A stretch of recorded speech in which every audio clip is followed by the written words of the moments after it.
اور ہم نے انسان کو مٹی کے خلاصے سے پیدا کیا ہے، پھر اس کو ایک مضبوط اور محفوظ جگہ میں نطفہ بنا کر رکھا، پھر ہم نے نطفے کا لوتھڑا بنایا، پھر لوتھڑے کی بوٹی بنائی، پھر بوٹی کی ہڈیاں بنائیں، پھر ہڈیوں پر گوشت پوست چڑھایا، پھر اس کو نئی صورت میں بنا دیا۔ سو بڑا برکت والا ہے اللہ جو سب سے اچھا بنانے والا ہے۔ پھر اس کے بعد تم مر جاتے ہو،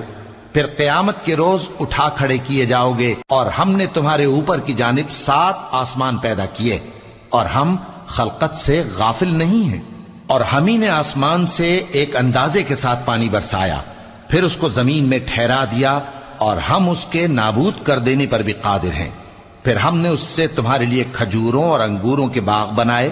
ان میں تمہارے لیے بہت سے میوے ہوتے ہیں، اور ان میں سے تم کھاتے ہو۔ اور وہ درخت بھی ہم ہی نے پیدا کیا جو طور سینا کے دامن میں ہوتا ہے، یعنی زیتون